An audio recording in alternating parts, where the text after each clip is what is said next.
बिस्मिल्लाहिर्रहमानिर्रहीम। आप सबकी तशरीफ़ आवरी का बहुत बहुत शुक्रिया। इस वक्त पाकिस्तान के अंदर दो तीन टॉपिक्स बड़े जो है वो तेज़ी से चल रहे हैं और अजीबो गरीब बात यह है कि एक ऐसा शख्स जो अपनी सियासत की खातिर जिसने यहाँ तक कहा कि मेरी हुकूमत जो है वो गिराने से बेहतर था कि पाकिस्तान पे एटम बम गिरा देते, जिसने ये कहा था कि पाकिस्तान के 3 टुकड़े हो जाएंगे और वो हर एक को जो है वो मुंह पे हाथ फेर फेर के वो कहा करता था कि मैं कल्ला ही काफ़ी, हाँ मेरे बगैर कोई ऑप्शन ही नहीं है। हम पता नहीं 15-20 साल कितने सालों का प्रोग्राम बना के आए हैं और अब उसका आलम यह है कि दूसरों की एसी उतरवाने की धमकियां देने वाला जो है वो आज मजलूम बना हुआ है और उसकी मजलूमियत जो है जो एक टोटल ड्रामा है।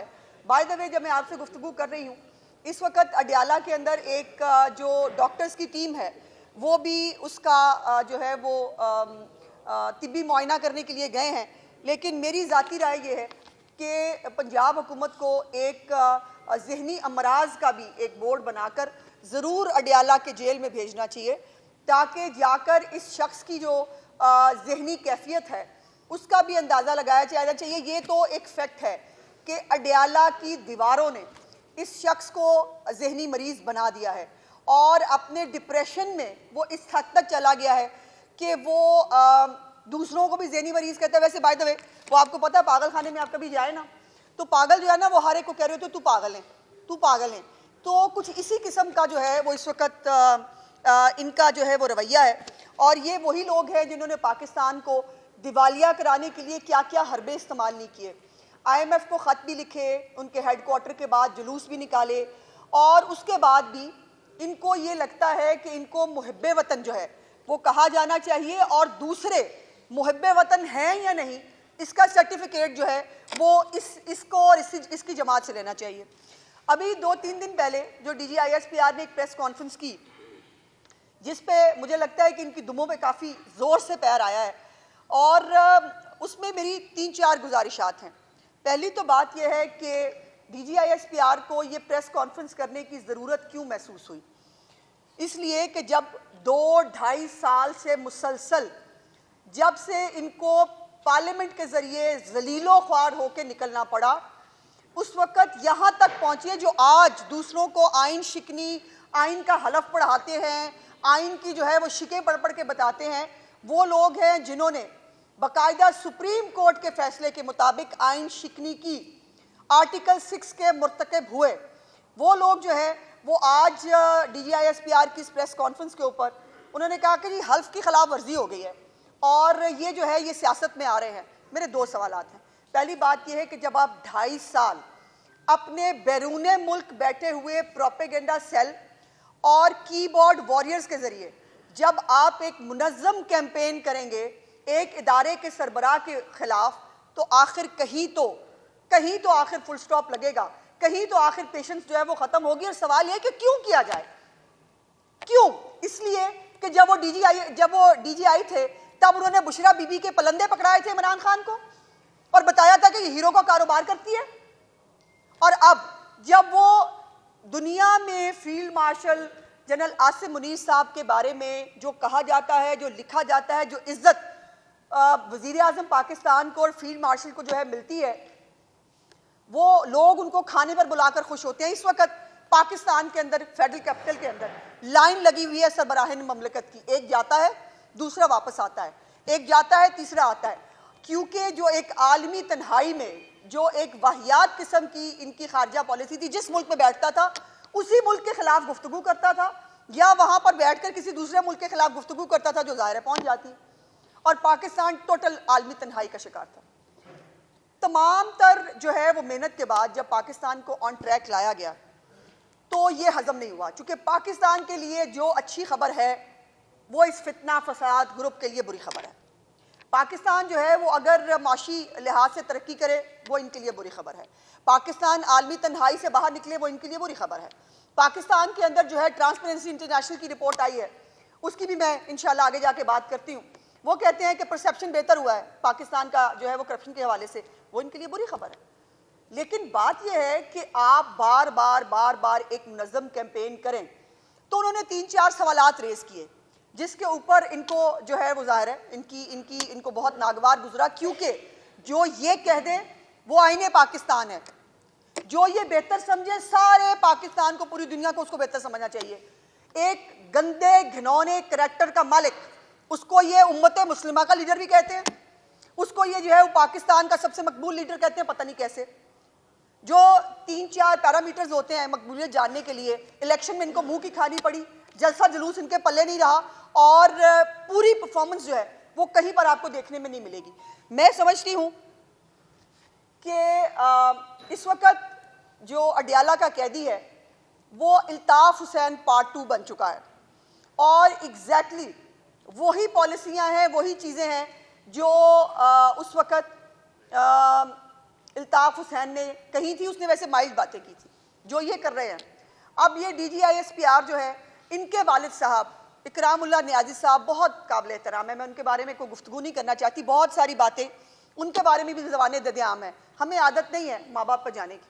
लेकिन आप ये देखिए कि DGISPR उनके वालिद साहब के बारे में एक जो कैंपेन, एक खटिया कैंपेन शुरू की गई, इनके माँ बाप पे ना जाओ, लेकिन दूसरे के हर एक के माँ बाप पे ये जा सकते हैं, इनके पास हक है। इनके वालिद साहब जो है उनके ऊपर बेशक जो मर्जी जो है चार्जशीट हुई हो, लेकिन दूसरी तरफ एक ऐसा हमारा साइंटिस्ट जिसको दुनिया ओन करती है, जिनको कहते हैं कि वो एक जो है वो उनको सितारा मिल चुका है, तमगा इम्तियाज मिल चुका है, जो एक हमारे साइंटिस्ट हैं, उनके बारे में जो एक घटिया कैंपेन चलाई जा रही है, इसलिए कि DGISPR ने चंद सवालात क्यों पूछ लिए। और फिर जो खुद बात बात पे पख्तूनों की तौहीद करते हैं। महमूद अचरजई साहब जो इस वक्त इनके बड़े हैं, अल्लाह की शान है वैसे, जिनके वो दुपट्टा ले लेके मौसूफ जो है वो कंटेनर के ऊपर जिनकी तस्दीक किया करते थे, वो पख्तून नहीं थे। मौलाना फजलुर रहमान जिनके बारे में क्या क्या अलकाबात जो है वो आज भी सोशल मीडिया के ऊपर जो है वो इनके लोग देते हैं, और ये खुद अपनी ज़बान से उनके बारे में क्या क्या कहता रहा है, वो पख्तून नहीं थे। और अब तो मोहतरमाएं इनकी जो बहनें हैं वो, माफ़ कीजिएगा, वो किसी तौर पर अपने भाई से मिलने नहीं जाती, ना उनको भाई की जो है वो कोई फिक्र है। वो सिर्फ ये जाती हैं कि जिब्रान इलियास के लिए मसाला ले आएँ अंदर से जाके और पूछ के आएँ कि आज क्या लिखना है और किस तरह से जो है किसको गाली देनी है। और वो मोहतरमाएं जो हैं वो एक एजेंडे पे हैं, फिर वो जाके यहाँ भी बस नहीं होती, वो जाके इंडियन मीडिया पे बैठ जाती हैं। और इंडियन मीडिया एग्जैक्टली जो है वो इस वक्त अगर आप देखें, इंडियन मीडिया या दिखाता है सुहेल अफरीदी और उसकी तकरीरें, या दिखाता है इन बहनों को। और अब जो ये कैंपेन शुरू किया है इन्होंने DGISPR के वालिद साहब के बारे में, उनसे उनकी हस्ती को कोई फर्क नहीं पड़ता, क्योंकि सच सच रहता है। उन्होंने जो खिदमत पाकिस्तान की है वो रहेगी। लेकिन सवाल यह है कि पाकिस्तान के पुरअमन एटमी प्रोग्राम को दोबारा दुनिया में टॉक ऑफ द टाउन क्यों बनाया जा रहा है, इसके पीछे क्या कॉन्स्पिरेसी। और मैंने आपको भी बताया ना, जो कहता मुझे हटाने से बेहतर था कि पाकिस्तान पे एटम बम गिरा देते। ये मुद्दा वतन की माइंडसेट थी। और अब इनकी तमाम चीज़ों को जो ये नेगेटिव प्रोपेगेंडा करते हैं, उसको या इंडियन मीडिया, इंडियन लॉबीज, या वो तमाम ग्रुप्स जो पाकिस्तान के ख़िलाफ़ हमेशा रहे हैं, उसमें दूसरे मुल्कों के, जिसमें कुछ अफ़गानी जो है वो अकाउंट्स भी मौजूद हैं। बाय द वे, एक रैंडम से पता नहीं किसी अफ़गानी वो जो है वो उसके ऊपर आ गया कि उसकी जान को ख़तरा है, सारे भाग पड़े, उसकी जान को ख़तरा है। वो अच्छा खासा हट्टा कट्टा है, 100 दफ़ा बताया है। देसी कुक्कड़ का नागा उन्होंने कभी नहीं किया। और अब तो उनको ये फैसिलिटी भी है कि वो बाहर से फ्राइड फिश भी मंगा लेते हैं, फिर भी भाई वो मजलूम है। पूरे पाकिस्तान की तारीख में इससे ज़्यादा VVIP कैदी पाकिस्तान की तारीख में नहीं हुआ, फिर भी वो मजलूम है। सवाल ये है कि एक टर्म इस्तेमाल की DGISPR ने, तुम हो कौन, उस पर बड़ा इतराज़ है। लेकिन हमारे सवालात हैं ना, 9 मई को आग लगाने वाले तुम हो कौन, शोहदा की जो यादगारें हैं उनको जलाने वाले तुम हो कौन, पाकिस्तान के खिलाफ साजिशें करने वाले तुम हो कौन, पाकिस्तान को डिफॉल्ट के दहाने पर ले जाने के लिए पूरी प्लानिंग करने वाले तुम हो कौन, पाकिस्तान की अंदर बैठकर पाकिस्तान के अंदर प्रॉक्सीज लड़ने वाले लोगों को सपोर्ट करने वाले तुम हो कौन, पाकिस्तान के अंदर जो पाकिस्तान पे हमलावर लोग हैं, जो तालिबान हैं, बाकी लोग हैं, उनको सपोर्ट करने वाले तुम हो कौन? ये सवालात हैं जो हमें इनसे पूछने हैं। और फिर सोशल मीडिया कैंपेन चलाकर अभी बड़ा मान है इनको कि जी वो सोशल मीडिया पे हम बड़े पॉपुलर हैं। यही तो हम कहते हैं, ओ भाई एक एक बंदे के 100 अकाउंट बना के तुम अगर सोशल मीडिया पे पॉपुलर हो तो होते रहो, लेकिन फैक्ट रिमेन्स द फैक्ट कि तुम कल भी पाकिस्तान के खिलाफ थे, तुम आज भी पाकिस्तान के खिलाफ हो। तुम्हें शर्म नहीं आती? इस पाकिस्तान ने कौन सी इज्जत नहीं दी? इस पाकिस्तान में गो 11-12 खिलाड़ियों ने वर्ल्ड कप जीता, वो आज भी वर्ल्ड कप के अकेले तन्हा मालिक बने हुए। चलो वो भी बर्दाश्त कर लिया। उसके बाद पूरी पाकिस्तान की कौम ने, सवाए मेरे, मैंने उस वक्त भी नहीं दिए थे पैसे, शौकत खानम को जो है वो आज भी चंदा और खैरात से चलता है। लेकिन नाम क्या है? शौकत खानम। इतराज है मियां नवाज शरीफ का नाम लेने पर, जो 3 दफा का इलेक्टेड प्राइम मिनिस्टर है, जिसने इस मुल्क को बहुत कुछ दिया, तो उसका नाम नहीं होना चाहिए। लेकिन मेरी अम्मी जान का नाम लगा दे एक अस्पताल के ऊपर जो चैरिटी से चलता है, आज भी चलता है। नमल यूनिवर्सिटी के ऊपर जो है वो चंदे से आप आज भी जो है वो नमल यूनिवर्सिटी चला रहे हैं। और अलकादर यूनिवर्सिटी की तो मैं बात ही नहीं करती, वहां पर तो वैसे ही जो है वो खाते ही और थे। ये सब कुछ जो है पाकिस्तान ने इनको दिया। फिर चले आरटीएस बिठा के ही सही वजीर आजम बनाया, 2.5 साल अपने सर पे जो है वो मुसल्लत रखा। सवाल ये है कि किया क्या पाकिस्तान के लिए? तब भी ये उतने ही खतरनाक थे जितने आज खतरनाक बनने की कोशिश कर रहे हैं। किस किस को इस्टेब्लिशमेंट से कभी गिला नहीं हुआ? मुख्तलिफ पॉलिटिकल पार्टीज को रहा, हमें भी रहा, लेकिन कभी पाकिस्तान को नुकसान पहुंचाने की कभी ख्वाहिश, खुदा न खास्ता, कभी सोच नहीं आई किसी के अंदर। क्योंकि मुहब्ब वतन पार्टियां, पीपल्स पार्टी हो, PMLN हो, ANP हो, बाकी जमातें हो, इल्ताफ हुसैन नहीं है, आज MQM मौजूद है, वो अपना काम कर रही है, उनके पास लोगों का मैंडेट है। ये जो एक बना दिया गया है ना कि ये रेड लाइन है, ये बस हरफे आखिर है, भाईजान होता होगा आपके घरों में, आपके मुताबिक। यहाँ ऐसा नहीं है। पाकिस्तान जो है उसके, पाकिस्तान सारे पाकिस्तानियों की रेड लाइन है, उसके अलावा कोई रेड लाइन नहीं है। और अगर किसी को लगता है तो अपना शौक पूरा करके देख ले। पहले भी जो है वो इनको बहुत दफ़ा बताया और समझाया गया है, इनको समझ नहीं आता तो वो पता चल जाएगा। दूसरी बात जो मैंने इस हवाले से करनी है कि इस प्रोपेगेंडा सेल का, और मुझे माफ़ कीजिएगा, मुझे मीडिया से भी थोड़ा सा आज शिकायत करनी है कि IMF की रिपोर्ट के अंदर जो 5,300 अरब रुपए की बात हुई, उसको इनका नैरेटिव ये इन्होंने फैलाया कि उन्होंने कहा है कि 5,300 अरब की करप्शन होती है पाकिस्तान के अंदर, और मीडिया ने भी उसको ऐसे टेकअप कर लिया। IMF की रिपोर्ट पढ़िए, वो क्या कहती है। IMF की रिपोर्ट जो है वो कह रही है कि जो पाकिस्तान का GDP है वो 5 से 6.5% तक बढ़ सकता है अगर जो है वो पाकिस्तान अपनी गवर्नेंस इंप्रूव कर ले। कहीं करप्शन की बात नहीं की, ना उन्होंने नैब रिकवरीज की बात की है। इनको उन्होंने एक रंग दिया, नैब रिकवरीज की बात हो रही है, और ये कहा है कि 5300 अरब की जो है वो करप्शन होती है। दूसरी बात ये है कि IMF जो है उनका अपना एक ग्लोबल इकोनॉमिक रिसर्च उनका एक वो होता है जिसके अंदर वो मुख्तलिफ कंट्रीज़ की स्टडी करते हैं और एस्टिमेट लगाते हैं कि ग्रोथ जो है वो क्या क्या चीज़ें बेहतर की जाएँ तो ग्रोथ बेहतर हो सकती है। इसका उन्होंने इजहार किया कि टैक्स सिस्टम जो है वो बेहतर कर लिया जाए, रेगुलेशंस बेहतर कर ली जाए, ट्रांसपेरेंसी और अच्छी हो जाए तो जो है वो पाकिस्तान अपनी GDP को बढ़ा सकता है। इसमें 5300 अरब रुपए की करप्शन का है। वो सुहेल अफरीदी की, जिसको ये नहीं पता 5300 अरब रुपए होता कितना है, वो भी कल कह रहे थे वो जलसे में खड़े हो, 5300 अरब की करप्शन हुई है। भाई ने अपनी रिपोर्ट पढ़ी है जो मौसूफ के बारे में चार्जशीट आई है ट्रांसपेरेंसी इंटरनेशनल की, जिसमें उन्होंने इनके अस्पतालों और इनके जो एजुकेशन सिस्टम है उसके ऊपर क्वेश्चन मार्क लगाया है। वैसे मैं हैरान हूँ, KPK की ट्रांसपेरेंसी इंटरनेशनल की रिपोर्ट के मुताबिक जो KPK की अस्पताल और स्कूल सिस्टम के ऊपर जो क्वेश्चन उन्होंने उठाया, मैं सोच रही थी हालत स्कूल और अस्पताल है नहीं तो करप्शन का आलम है। और अगर कहीं खुदा न खास्ता इन्होंने कोई स्कूल अस्पताल पिछले 12-13 साल में बना लिया होता, अल्लाह जाने फिर क्या होता। और फिर ये है कि ये कहीं पर भी ये ना IMF की रिपोर्ट में ये कहा गया कि ये अमाउंट जो है ये चोरी होती है या इस अमाउंट की कोई करप्शन इसके अंदर शामिल है। सिंपल ये है कि एडिशनल ग्रोथ जो है वो हासिल की जा सकती है अगर रिफॉर्म्स कर ली जाएं। और उन्होंने जो है वो USD 20 बिलियन जो है वो एक एस्टिमेट लगाया कि ये एडिशनल ग्रोथ जो है ये रिफॉर्म्स के साथ हासिल की जा सकती है, जिसको वही राई का पहाड़, बात कुछ और होती है, ये बात को कुछ और रंग देते हैं, और कई दफ़ा हमारे बहुत दोस्त जो है वो इसको शायद बाय भी कर लेते हैं, जिसमें हमारे बहुत जय्यद एंकर हजरात भी इसके अंदर शामिल हैं। अब जो ट्रांसपेरेंसी इंटरनेशनल की रिपोर्ट आई है जिसके अंदर उन्होंने कहा है कि पाकिस्तान का जो करप्शन का परसेप्शन इंडेक्स है उसमें बेहतरी आई है, ये पूरे पाकिस्तान के हवाले से जो है वो ये रिपोर्ट उन्होंने कही।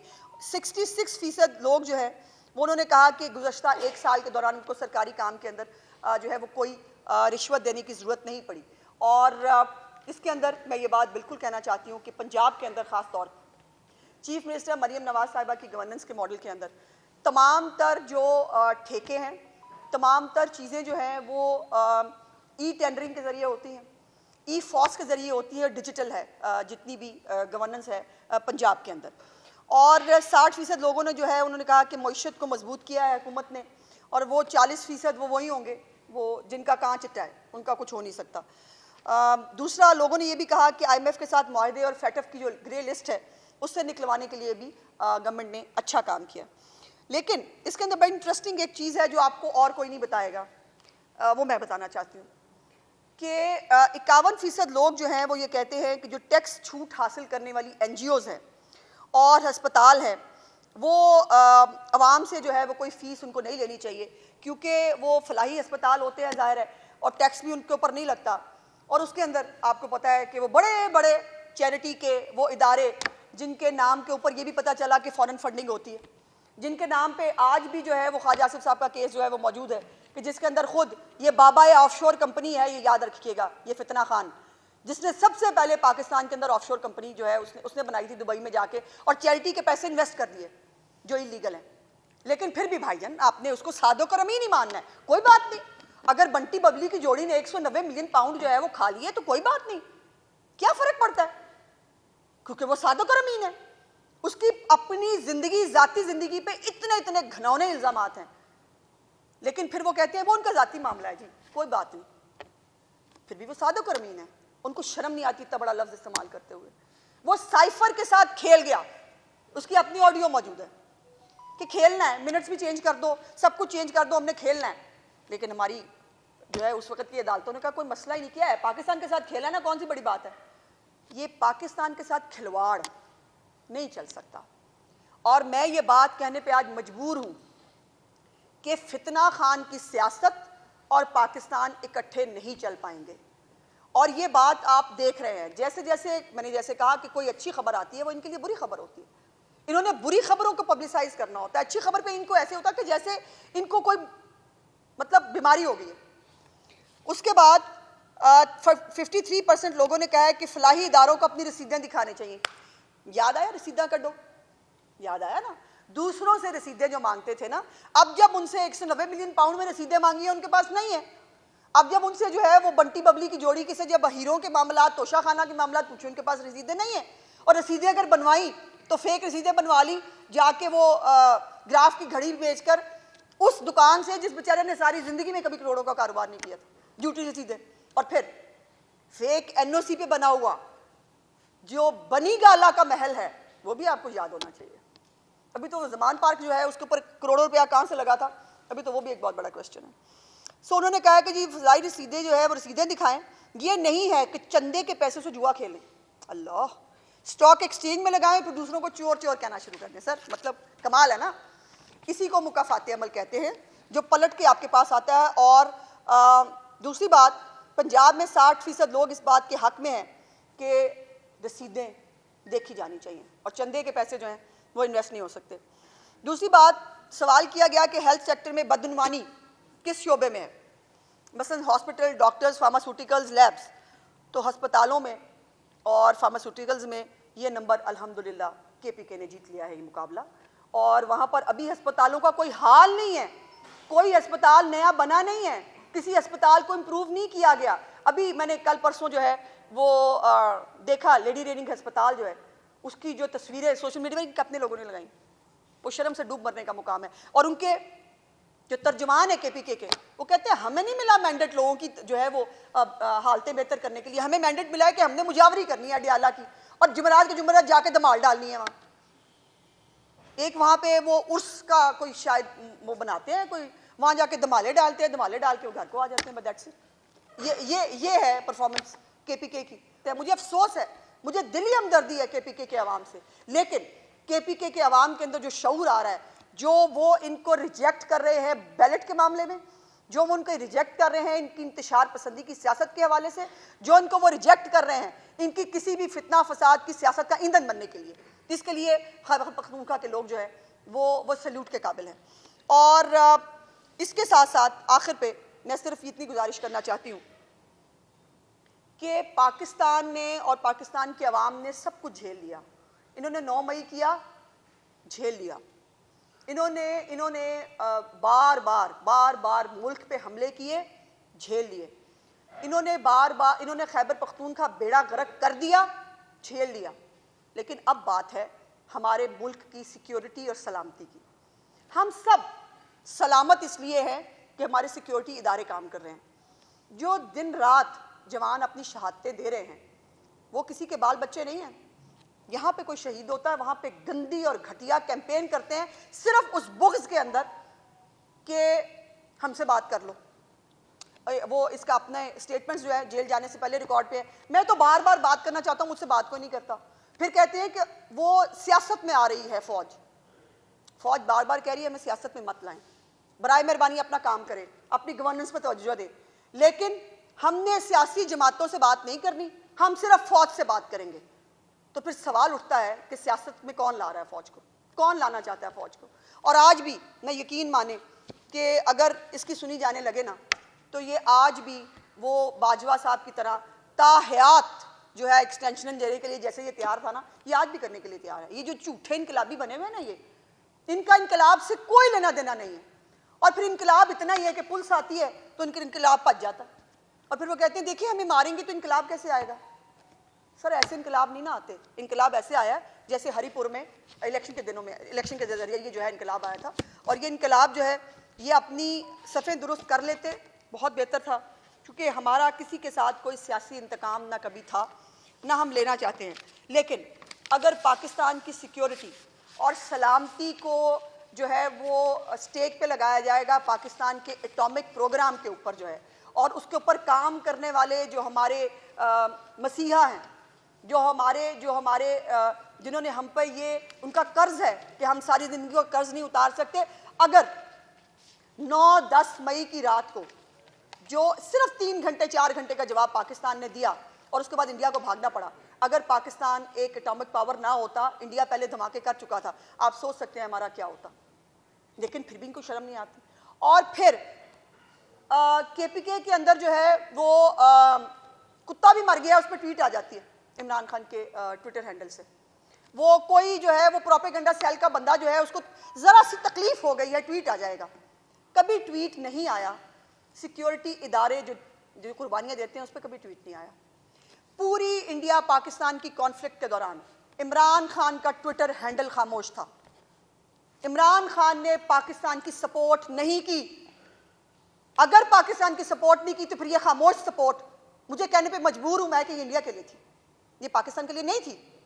और बाजी अलीमा जो है उन्होंने उन दिनों में भी आके कह दिया था, उन्होंने कहा कोई नहीं हो ना, फॉल्स फ्लैग कर रहे हैं ये, कोई तो होनी नहीं, जंग तो हो ही नहीं। ये आलम है।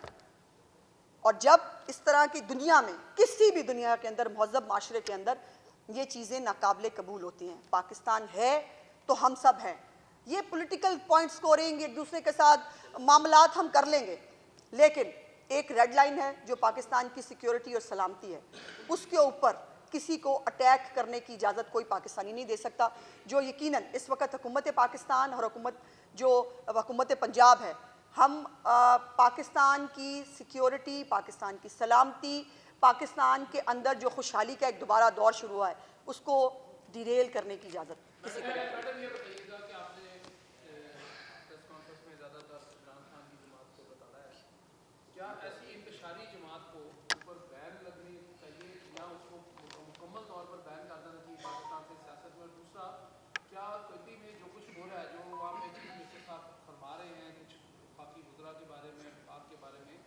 क्या वहाँ पे गवर्नर रूल को आप सपोर्ट करती हैं? देखिए, एज ए सियासी कारकुन मैं दोनों चीज़ों को सपोर्ट नहीं करती। ना मैं ये सपोर्ट करती हूँ कि किसी जमात पे पाबंदी लगा दी जाए, ना मैं इस बात को सपोर्ट करती हूँ कि गवर्नर राज लगा दिया जाए। लेकिन हालात और वाक़यात अगर आपको ज़बरदस्ती उस साइड पे धकेल रहे हैं, एक तरफ KPK जो है वो दहशतगर्दी से सबसे ज़्यादा मुतासरा सूबा है, लेकिन वहाँ पर ना जो है पुलिस की इस्तेदाद में इजाफा किया गया, ना वहाँ पे CTD बनी, ना वहाँ पर जो है वो किसी तरह पर इक्विपमेंट तक नहीं है पुलिस वालों के पास जो अमन व अमान की सूबाई जो है वो जिम्मेदारी होती है। इस वक्त आप देखिए पंजाब के अंदर जो state of the art CTD है, CCD है, और पुलिस को जो है वो हाईली इक्विप्ड किया गया है, क्योंकि दहशतगर्दी के जो है वो उससे हम लड़ रहे हैं। इसलिए अल्हम्दुलिल्लाह अल्लाह पाक का करम है कि पंजाब सेफ है।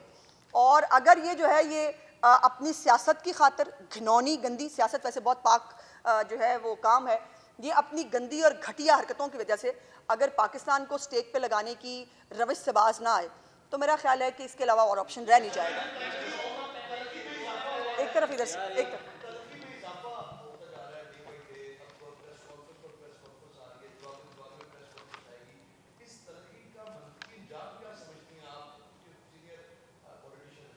बहुत अफसोस की बात यह है, इसी में ऐड कर लें रॉ साहब के क्वेश्चन में, कि क्या आप नहीं समझती कि ग्रैंड डायलॉग की जरूरत है जितनी तलखी आ गई सियासत के अंदर? देखिए मेरी गुजारिश है कि आपने मुल्क दुश्मनी को तलखी का नाम दे दिया। जब तक ये हमारे साथ मैं हाथ फेर फेर के मैं उतारूंगा, मैं खाना नहीं दूंगा, मैं फलाना नहीं करूंगा, उसको तलखी कहते हैं। लेकिन जब आप पाकिस्तान के एक इदारे के सरबराह को टारगेट करें, आप उनको गालियां दें, जो फौजी जवान शहीद होते हैं उनके खिलाफ एक मुनज़्ज़म और गंदी घटिया कैंपेन करें, फिर उसको तलखी नहीं कहते, फिर उसको मुल्क दुश्मनी कहते हैं। और जहाँ तक आपकी बात है, कई दफ़ा prime minister of Pakistan on the floor of the house, कई दफ़ा जो है वो हमारे फेडरल मिनिस्टर्स, तमाम लोगों ने इनको कहा कि आइए बैठिए, बैठ के बात करते हैं, मुज़ाकरात के जरिए बात होगी। वो कहता है मैंने बात ही नहीं करनी सियासी जमातों से। अब कान से पकड़ के तो भाई उसको लाने से रहे, और अगर उसको अब बात नहीं करनी तो ठीक है, हमें भी बात नहीं करनी।